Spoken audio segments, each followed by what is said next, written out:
नमस्कार, मी चंद्रकांत शिंदे. शिंदे अकॅडमी या यूट्यूब चॅनलवर तुमचं सर्वांचं स्वागत. या व्हिडिओमध्ये आपण स्पेसिफिक हीट कॅपॅसिटी म्हणजेच विशिष्ट उष्माधारकता पाहणार आहोत. तर हे काय आहे नक्की पहा. तर जर समजा आपण एखाद्या पॉवर प्लांटमध्ये गेलो, कोल पॉवर प्लांटमध्ये, आणि जर समजा त्या ठिकाणी हजारो लिटर पाणी असणार, मग त्या पाण्याची वाफ करायची. त्या पाण्याची वाफ केल्यानंतर त्याच्यावर टर्बाईन फिरवायचे.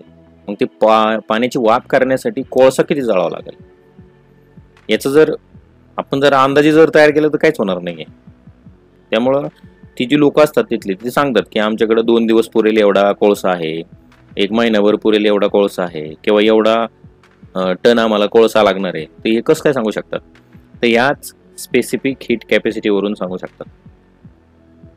तर हे नक्की काय आहे पहा, हे आता पाहू. तर 1 किलो कोणतीही वस्तू घ्या, 1 किलो किंवा 1 ग्रॅम, एक युनिट घ्यायचे तुम्हाला फक्त 1 किलो किंवा 1 ग्रॅम. तर त्या वस्तूला 1 डिग्री सेल्सिअसने जर समजा तुम्हाला त्याची जर हीट वाढवायची असेल तर त्याला जी उष्णता द्यावी लागते त्या उष्णतेला म्हणतात स्पेसिफिक हीट. म्हणजे समजा 1 किलो पाणी आहे, तर तुम्ही म्हणा की पाणी लिटरमध्ये मोजतात, नाही, कोणतंही मास घ्या, कोणतंही वस्तुमान घ्या, 1 किलोमध्येच मोजलं जातं.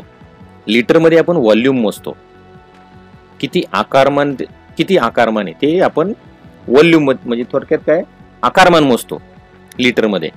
परंतु जर वस्तुमान मोजायचं असेल तर आपल्याला किलोमध्येच मोजावं लागतं. त्यामुळे पाणी हे किलोमध्येच मोजायचं वस्तुमान, बरं का.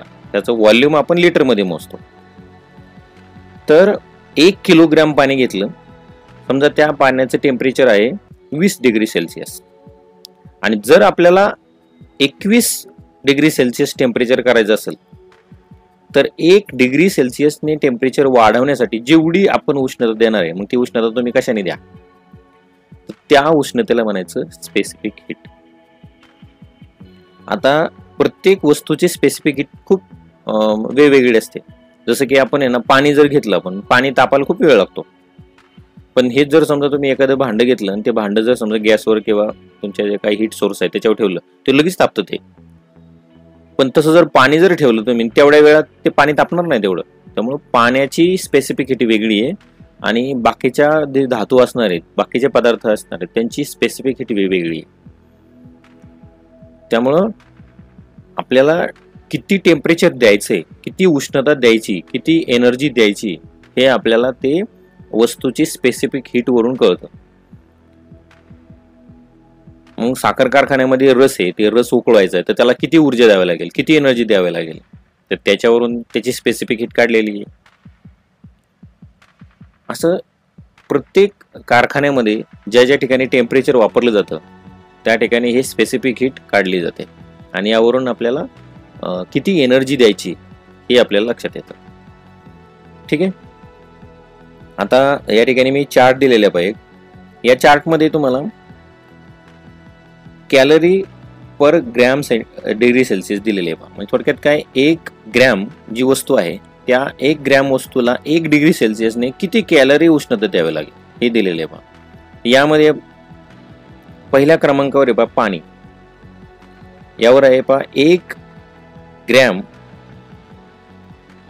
1 डिग्री सेल्सिअसने वाढवण्यासाठी त्याला 1 कॅलरी एवढी उष्णता द्यावी लागते.